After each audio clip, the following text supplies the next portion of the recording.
የህወሓት ኃይል በአፋር የፈጸመው ጥቃት የኤርትራ መንግስትን ተልዕኮ እያስፈጸመ መሆኑን ማሳያ ነው ሲል ስምረት ፓርቲ ከሰሰ። የጊዜያዊ አስተዳደሩ በበኩሉ የአፋር ክልል መንግስት ክስ መሰረተ ቢስ ነው ሲል ምላሽ ሰጥቷል። በትግራይ ክልል ወደ ግጭት እያመራ ያለውን አካሄድ ጨምሮ በአማራና ኦሮሚያ ክልሎች እየተደረገ ያለው ጦርነት በአስቸኳይ በድርድር እንዲፈታ ሲል እናት ፓርቲ አሳሰበ።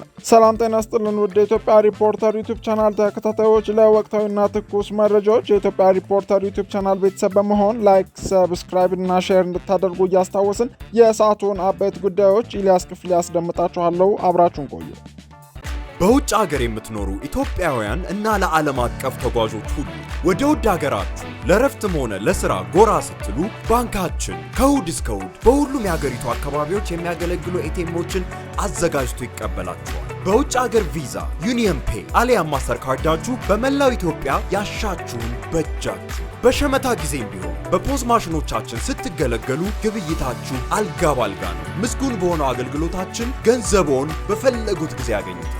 በኢትዮ ዳይሬክት እንዲሁም ከ730 በላይ ታዋቂ ዓለም አቀፍ ባንኮች ጋር በተጣመረው ስዊፍት ኮዳችን ሲቢኢ ቴታ እና በሌሎች የገንዘብ ማስተላለፊያ መንገዶች በኩል እንድትጠቀሙ በክብር እናስታውሳችኋለን። በረጅም ጊዜ ክፍያና እጅግ አነስተኛ በሆነ ወለድ ለቤት፣ ለመኪና፣ ለግል ጉዳይ እና ለንግድ ሥራ የሚውሉ የብድር አማራጮችንም እነሆ እንላለን። የኢትዮጵያ ንግድ ባንክ ሁሌም የሚተማመኑበት ባንክ።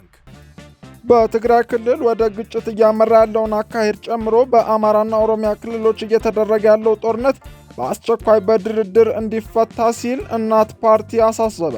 እናት ፓርቲ ዛሬ ጥቅምት 28 ቀን 2018 ዓ.ም በዝሆኖቹ መራገጥ የሚወድመው ሳሩ ነው ሲል ባወጣው ወቅታዊ ማሳሰቢያ ያዘለ መግለጫ ከሰሞኑ የአፋር ክልል ወሰን ውስጥ የትግራይ ታጣቂዎች የተወነጀሉበትን ጥቃትና መንግስት ከትግራይ ጊዜያዊ አስተዳደርና ህወሓት ጋር የገቡበት እሰጥ አገባ አሳሳቢ መሆኑን አስታውቋል።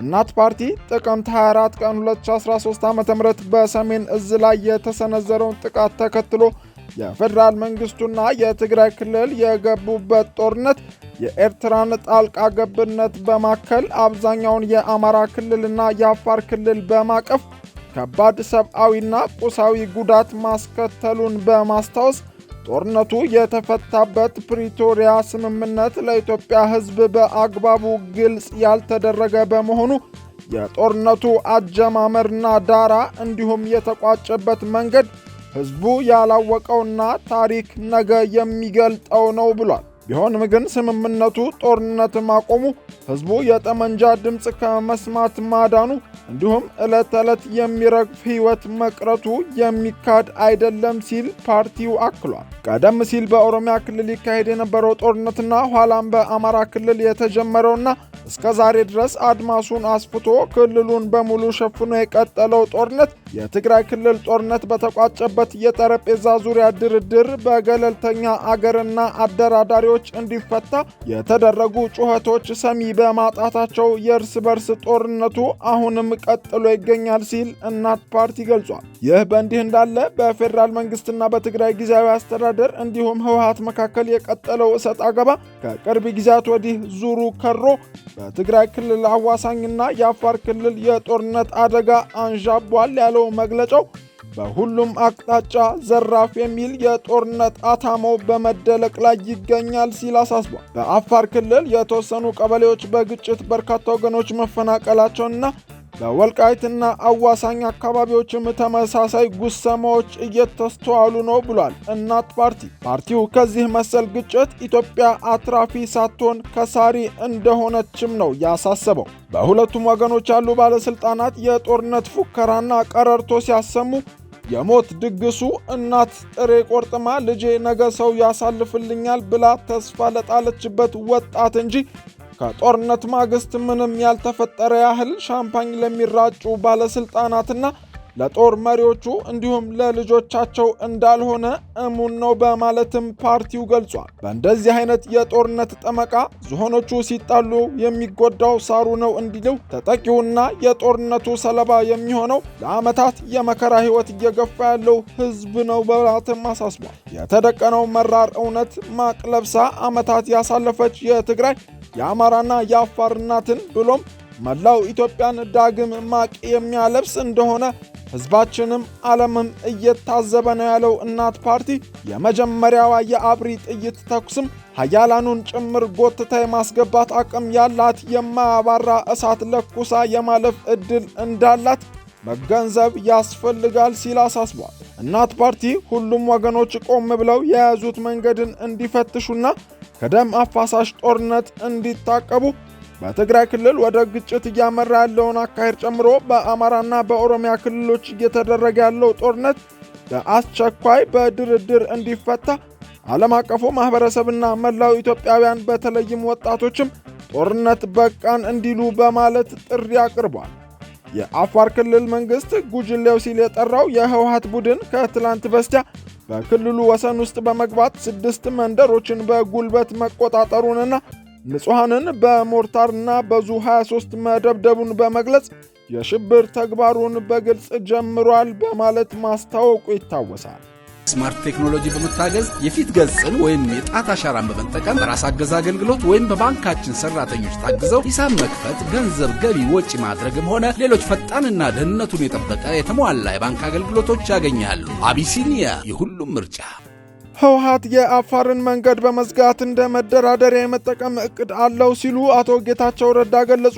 ጊዜያዊ አስተዳደሩ በበኩሉ የአፋር ክልል መንግስት ክስ መሰረተ ቢስ ነው ሲል ምላሽ ሰጥቷል። የትግራይ ጊዜያዊ አስተዳደር የቀድሞው ፕሬዝዳንትና የአሁኑ የጠቅላይ ሚኒስትሩ የምስራቅ አፍሪካ ጉዳዮች ልዩ አማካሪ የህወሓት ኃይል በአፋር ክልል የፈጸመው ጥቃት የኤርትራ መንግስትን ተልዕኮ እያስፈጸመ መሆኑን ማሳያ ነው ሲል ስምረት ፓርቲ ከሰሰ። ጊዜያዊ አስተዳደሩ በበኩሉ የአፋር ክልል መንግስት ክስ መሰረት የሌለው ነው ሲል ምላሽ ሰጥ በቀድሞ የጊዜያዊ አስተዳደሩ ፕሬዝዳንትና የአሁኑ የጠቅላይ ሚኒስትሩ የምስራቅ አፍሪካ ጉዳዮች ልዩ አማካሪ ሚኒስትር አቶ ጌታቸው ረዳና የቀድሞ የህወሓት የማዕከላዊ ኮሚቴ አባላት የተመሰረተው ዲሞክራሲያዊ ስምረት ትግራይ ፓርቲ በዛሬው ዕለት ባወጣው መግለጫ በክልሉ የሚንቀሳቀሱ ሁሉም የፖለቲካ ኃይሎች ልዩነቶቻቸውን በውይይት እንዲፈቱ በተደጋጋሚ ጥሪ ሲያደርግ መቆየቱን ጠቅሷል። ሆኖም ክልሉን እንደ ግል ሀብቱ የሚቆጥረው ህወሓት ከኮር በላይ የተባሉ ወታደራዊ አዛዦችን በመጠቀም እኔ ያልኩት ብቻ ይሁን በማለት ክልሉን ወደ ከፋ ሁኔታ እያስገባ ነው በማለት ፓርቲው ወቅሷል።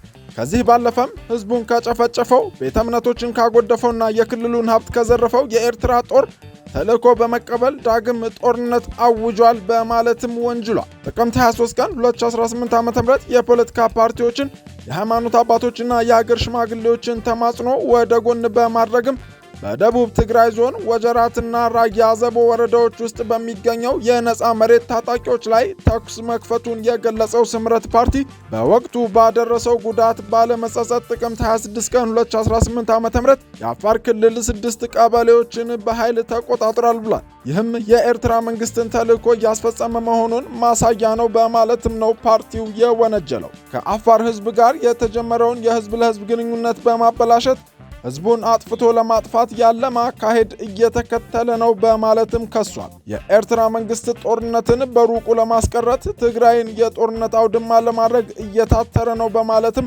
ፓርቲው አክሎ ገልጿል። ክልሉ ባለፈበት አስከፊ ሁኔታ ዳግም እንዲያልፍ እንደማይፈቅድም ነው የገለጸው።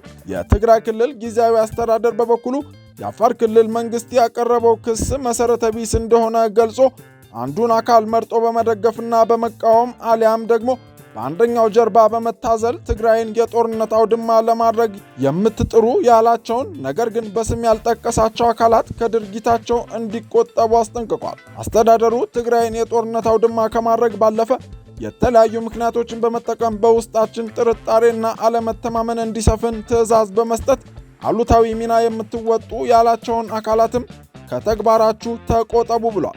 የጊዜያዊ አስተዳደሩ መግለጫ ከአፋር ክልል በኩል ለቀረበው ውንጀላ በሰጠው ምላሽ ችግር ፈጣሪ ሲል የጠራው የአፋር ክልል መንግስት የትግራይ የጸጥታ ኃይሎች ወደ አፋር በመግባት ጥቃት ፈጽመዋል የሚለው ክስ መሰረት የሌለው ነው በማለት ውድቅ አድርጎታል። በእኛ ታጣቂ የተወረረ ግዛት የለም ያለው ጊዜያዊ አስተዳደሩ እኛ ላይ